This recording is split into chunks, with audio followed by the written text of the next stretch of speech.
Hello, quantum biology solved by the Born-Hilborn rule. History selection, adaptive mutation, consciousness, and the future that waits life. Let us begin with this equation, because if the equation is not understood, the biology will look like ordinary biology wearing a hat. Reality equals history selection. More fully, reality equals quantum possibility multiplied by spacetime expectations. Or in the Born-Hilborn interpretation, quantum mechanics supplies the possible histories, the Born rule supplies quantum availability, the Hilborn rules adds expectation across spacetime, including the future. There is no now moments in physics. Reality selects the coherent history. That is the foundation of this video. History selection may sound odd to a non-physicist, but in Copenhagen interpretation of quantum mechanics, we not only collapse particles' state, we also collapse the history it required to get there. If we use the common example of superposition, such as Schrodinger's cat on a macro level, the cat does not just arrive alive or dead. If you do not know of Schrodinger's cat or superposition, this video will have little value. The cat, when measured by opening the box, not only would only be alive or dead, but it would also adopt a random history. In Copenhagen, his cat parents may be different. If you are the one collapsing your history randomly in a Copenhagen-style collapse, then that implies a random 5th birthday, a random first kiss, or a random graduation generated from this present moment. So clearly, this is a major paradox that many overlook. If people do not look at the cat's history, they are looking at quantum mechanics backwards. In this mathematics, the future can bias the past. Most people are trained to think reality is made of little things, moving forward in time. A particle bumps another particle, a molecule reacts, a cell mutates, an organism survives, a brain stores memory, a child grows up and pretends all of that was totally obvious. Born-Hilborn says that picture is flat. Reality is not merely the line of causes moving from past to future. Reality is a selected history. The future is not nothing.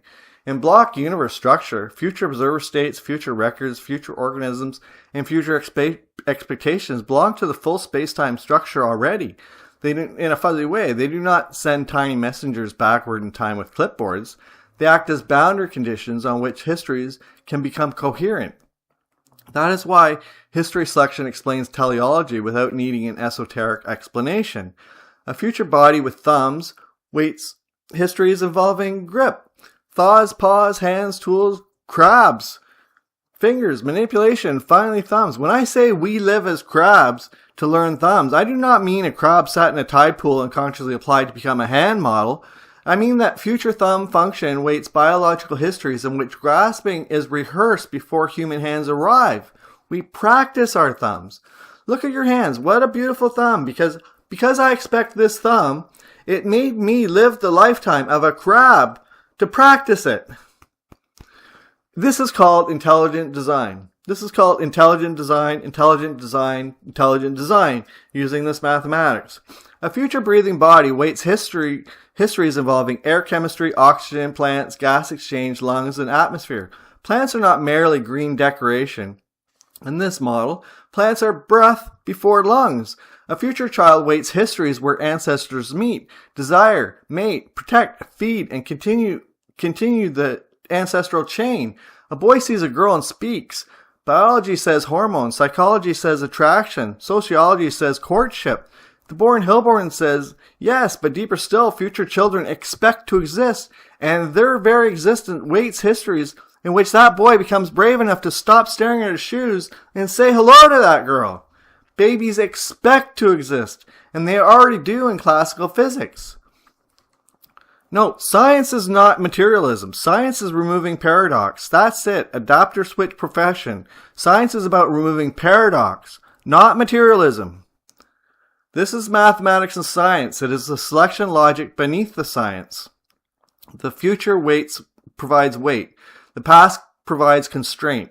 The selected history satisfies both. Now we have to carry that into biology, the topic of the video. Reality equals history selection equals the Born rule multiplied by the Hilborn rule equals quantum possibilities multiplied by expectations across all of spacetime. That's the mathematics of reality. Quantum possibility times spacetime expectation selects history. 7 words that explain consciousness, thoughts, time, teleology, retrocausal aspects of physics, and apparently we're about to solve quantum biology in a very satisfying way. Biology is full of events that look too directed to be comfortably called blind, but too mechanical to be honestly called conscious planning. Life keeps solving problems before our textbooks are ready to admit that there is a problem. Enzymes find efficient reaction paths. Birds navigate using weak magnetic fields. Plants harvest light with unreasonable elegance. DNA mutates under stress in ways that are not as boringly random as old materialism wanted. Conscious organisms act toward futures that do not yet exist locally. Orthodox biology often says randomness first, selection afterward. Born-Hilborn says reverse that, flip it, reverse the cubism. Quantum possibility first, future compatible history selection throughout. Teleology is Aristotle, which replaces Darwinism in this model, which replaced Aristotle.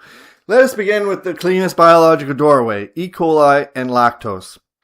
In the classic picture, E. coli is a bacterium. It prefers glucose, but it can use lactose if the right genes are functional. If it cannot metabolize lactose and lactose is the available food source, the cell is in trouble. It starves unless some genetic change restores that ability to metabolize that sugar.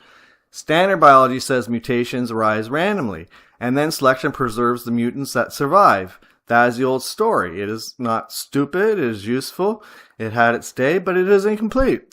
The adaptive mutation controversy sharpened this problem. Some experiments showed that under selective stress, useful mutants appeared more often than the naive background randomness model would suggest. The mainstream response was not, the cell thinks nice thoughts and edits its genome. The mainstream response was stress-induced mutagenesis under stress. Bacteria can alter mutation rates, repair fidelity, recombination, gene amplification, and other molecular processes. Fine, good, useful, but that only tells us about the local machinery. This mathematics asks a deeper question. Why does the machinery become available in histories where future survival is possible? The cell does not sit there thinking, yes, lactose, I shall mutate the correct locus by noon. That is cartoon biology, and cartoons already have enough problems. The cell is a non-biological, the cell is a Markov blanketed organism. It has a boundary. It separates inside from outside. It senses, it regulates, it repairs, it metabolizes, it maintains identity through exchange with the environment. It is not a philosopher, but it is a bounded comparison system itself. Lactose in the environment creates a viable boundary. The cell cannot continue unless a compatible metabolic history emerges. Quantum biology supplies the mutation possibilities. Stress biology opens the variation channels. Selection preserves the variable variance. Born-Hilborn adds the missing mathematics and logic and reasoning. The future viable organism state weights the mutation histories in which the organism environment system becomes coherent. That is biased mutation in Born-Hilborn terms. The bacterium does not know the answer. The sugar does not teach a class. The mutation is not magic, but the complete history is weighted towards viability if the quantum accessible mutation closes the gap between present starvation and future survival. Imagine a lock and a pile of uncut keys as an organism. Orthodox biology says the keys are cut randomly, and only the key that fits survives. Born-Hilborn says yes, but if reality is selecting a whole history, the existence of the lock is part of the boundary condition, history in which usable key appears receive more weight than histories that dead end into starvation. The key is still cut by real machinery. The lock does not whisper instructions, but the fitting key history carries more coherence. You find the key that fits the lock because we bias that history. Or imagine a river. Water does not decide to reach the sea like a tiny blue philosopher, but the landscape channels it. If a valley exists, water is weighted towards that path. Lactose is the valley. The starving cell is the water. Mutation channels are the tributaries. Future survival is the sea. This is why E. coli matters. It shows how future compatible history selection would look in biology. Not absolute control, not conscious mutation, not childish Lamarckism, but elevated probability for histories that close the survival gap. Now go deeper into DNA. DNA is not a marble statue. It is a molecular machinery operated near quantum possibility. In DNA, base pairs, protons and hydrogen bonds can tunnel into rare positions. A base may briefly become a tautomeric form. If replication catches that rare form, a point mutation can result. Jim Al-Khalili, one of my favorite YouTubers and physics teachers of all time, all over YouTube, and collaborators may model proton tunneling in DNA and argue that quantum tunneling may make biological relevant tautomer formations much more important than classical over-the-barrier hopping alone. This gives Born-Hilborn exactly what it needs, a quantum opening in the genome. A mutation is not merely a classical copying accident. At the proton level, the genome contains quantum alternatives. So the Born-Hilborn reading is DNA proton tunneling supplies possible mutation histories. The environment supplies viable pressure. The future organism state supplies boundary weight. Reality selects from the histories where the molecular edit becomes part of the coherent survival pathway. Think of DNA as a sentence written in pencil. At the quantum level, most letters stay put, but some letters shimmer. If one future story requires one letter to change for the word to change for the organisms to continue, the edit history gains weight. Not because DNA wants, not because moleculars attend seminars, because the possible molecular histories are being evaluated against the whole organism environment future structure. That is a history selection inside molecular biology, this mathematics. Let's talk about photosynthesis. Light hits a pigment molecule. Energy must move through a light harvesting complex towards a reaction center. In some systems, such as the Fana-Matthews-Olsen complex, researchers have explored whether quantum coherence helps energy transfer efficiently. The details are debated, and some later analysis argued the long-lived electronic coherence may not be necessary for the biological efficiency. Excellent. Let the specialists argue over the fine machinery. The Born-Hilborn point, this mathematics survives either way. Photosynthesis is a biological system organizing quantum governing energy transfer into life-sustaining chemistry. A photon does not merely wander through molecular furniture like a drunk guest at a wedding. The proton environment shapes the energy landscape. It creates paths, channels, resonances, couplings, and constraints. Energy transfer histories that reach the reaction center are the ones that matter. Born-Hilborn says light harvesting is history selection over energy transfer paths. Imagine pouring rain onto the mountain. The water may fall everywhere, but the valleys guide it, like earlier. Photosynthesis is the molecular mountain range. The captured photon is the rain. The reaction center is the valley. Born-Hilborn says the future chemical storage weights the energy transfer histories that reach it. Life is not merely using quantum mechanics. Life is selecting history through quantum mechanics. Enzymes. An enzyme is not merely a biological speed booster. It is a history-shaping device. It arranges atoms, stabilizes transition states, lowers activation barriers, and in some cases allows proton or hydrogen tunneling to contribute to reactionary reaction rates. Orthodox biochemistry says the enzyme lowers the mountain that a molecule must climb to become product. Born-Hilborn says the enzyme weights the product forming history. The old analogy is a mountain pass. Without the enzyme, the molecule must climb a high peak.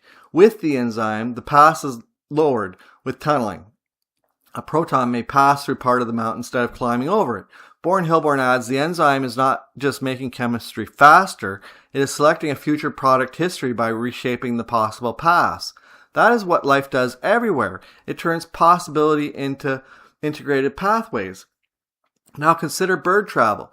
Migratory birds can travel thousands of kilometers with uncanny directional ability. One leading quantum biology hypothesis involves radical pairs in cryptochrome proteins. Light creates pairs of radicals with electron spins. The Earth's weak magnetic field can influence single triplet spin dynamics, altering reaction yields and potentially giving directional information. This is not a bird wearing a tiny compass necklace. It is the living quantum sensor.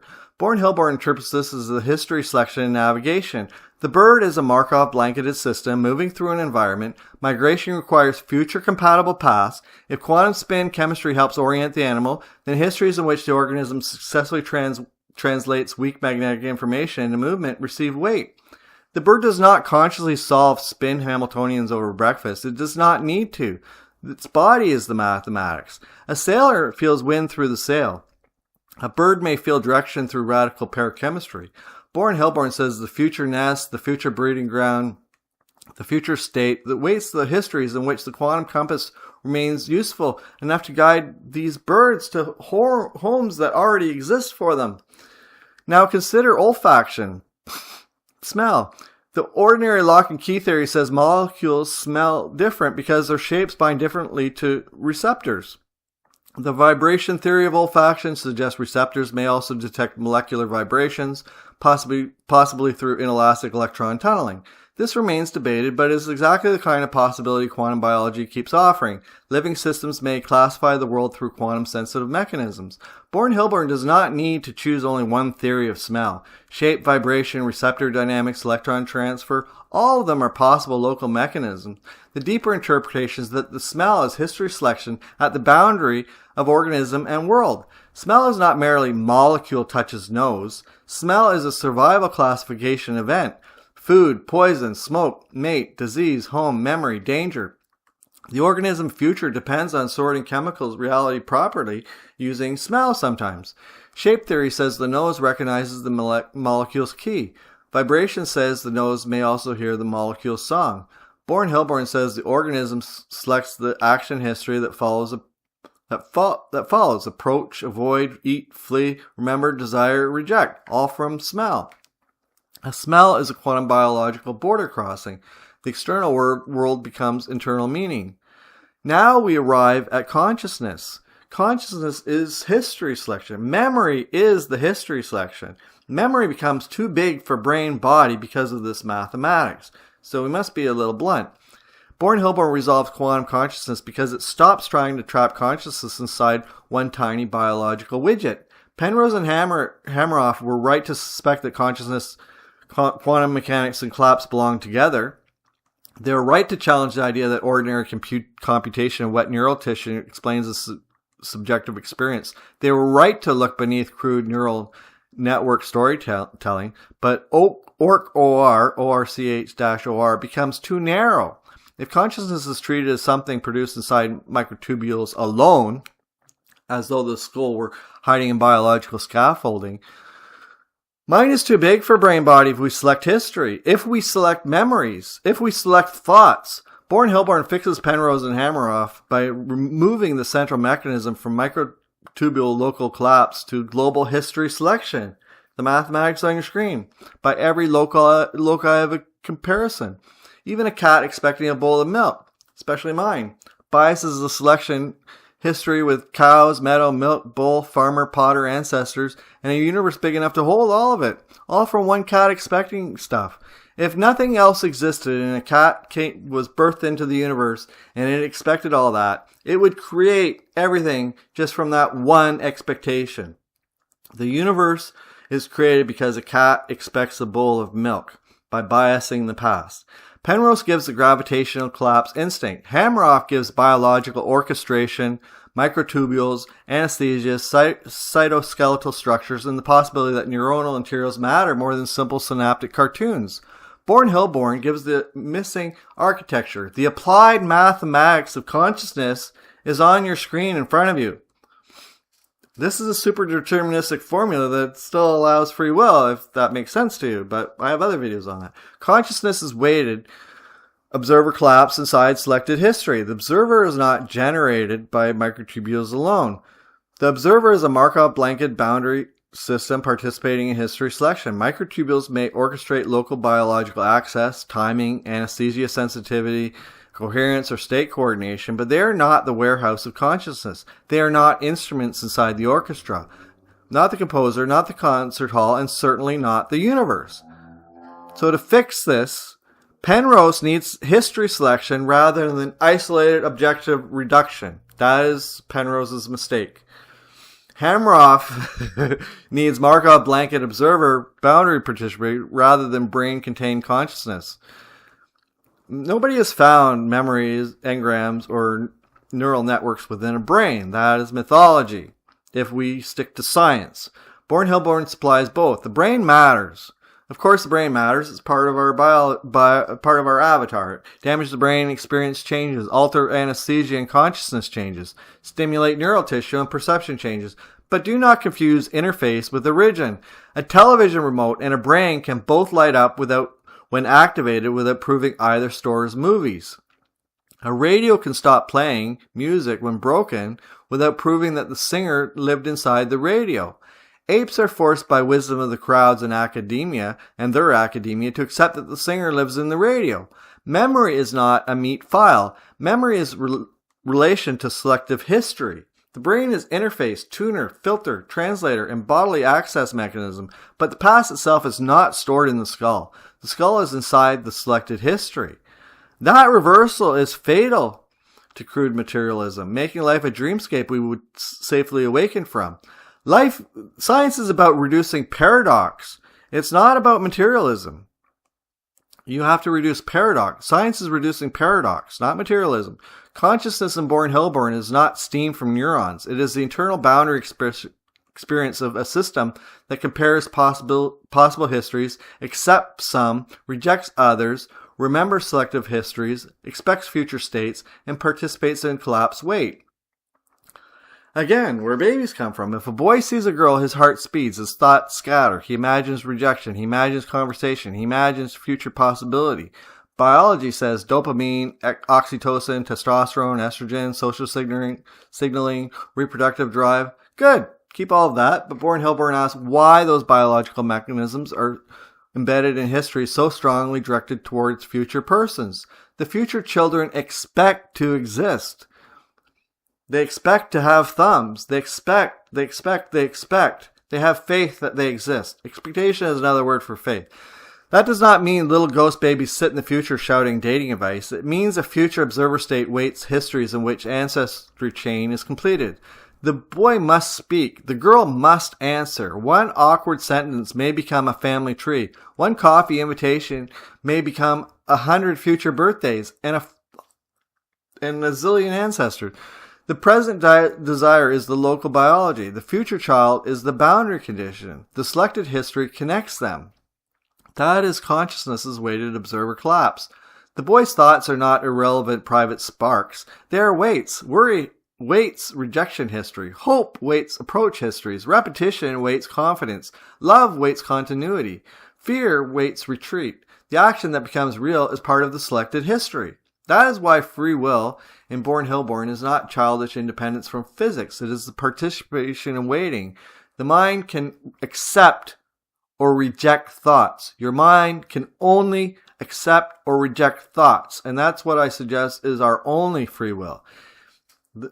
Other than that, this formula is super deterministic.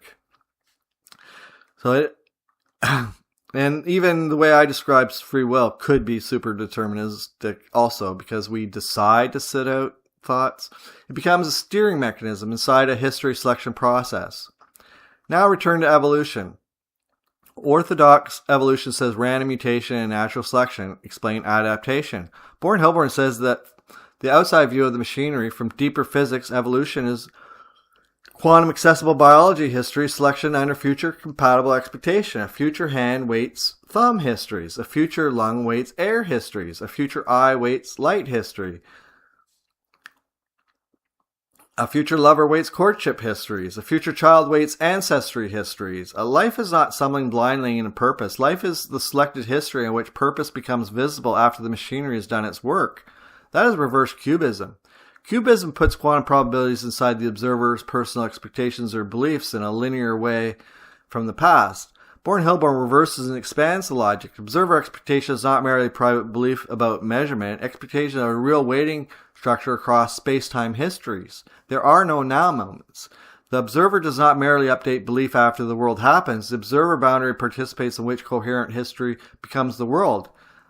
It is not my belief creates reality. It is observer boundary expectation weights possible histories, which is almost the same thing.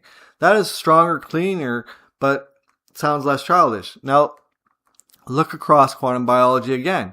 In E. coli, survival expectation weights mutation histories. In DNA, proton tunneling opens mutation histories. In photosynthesis, energy transfer histories are shaped towards chemical capture. In enzymes, reaction histories are selected through molecular boundary design. In bird navigation, radical pair spin chemistry helps select migration histories. In olfaction, molecular recognition selects food, danger, memory, and action histories. With consciousness in mind, Markov blanketed observers weight possible futures through thought fear, desire, memory, and decision, which is all this mathematics here. The same structure appears everywhere.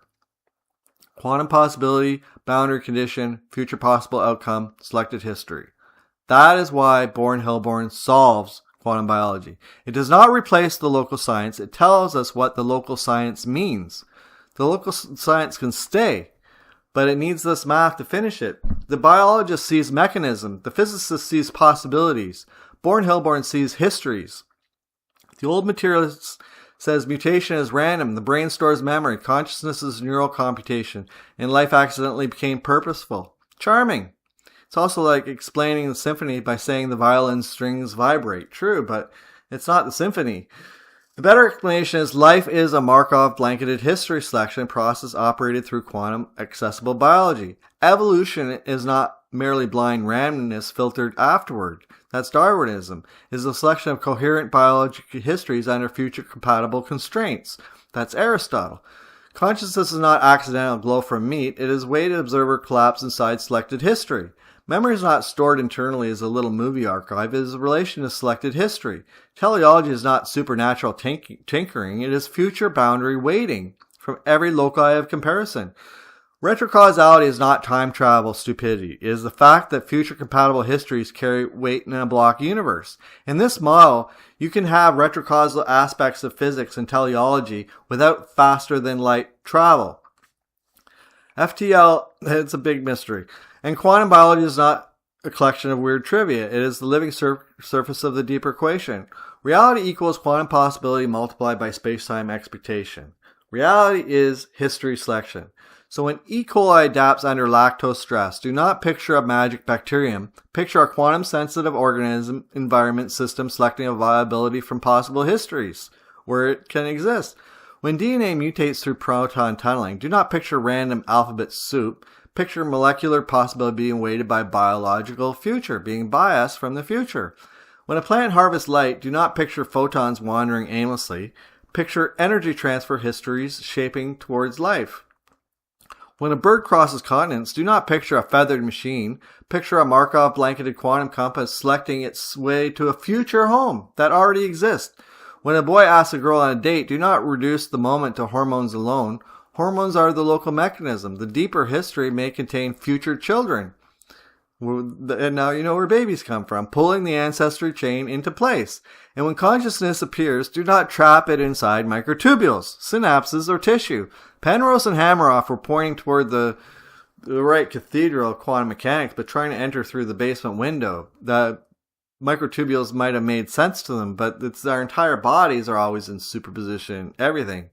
Consciousness is not inside a brain. The brain is inside the selected history. That is the evolution. Quantum biology is not biology becoming mystical. It is biology finally being allowed to obey the deeper mathematics of reality. The future provides weight. The past provides constraint. Life selects a coherent path between them. That is Born-Hilborn quantum biology. That is history selection. And that is why the living world looks less like an accident, more like a universe learning how to become what it expected along. This video fully explained the mechanisms of quantum biology and its applied mathematics. Be blessed.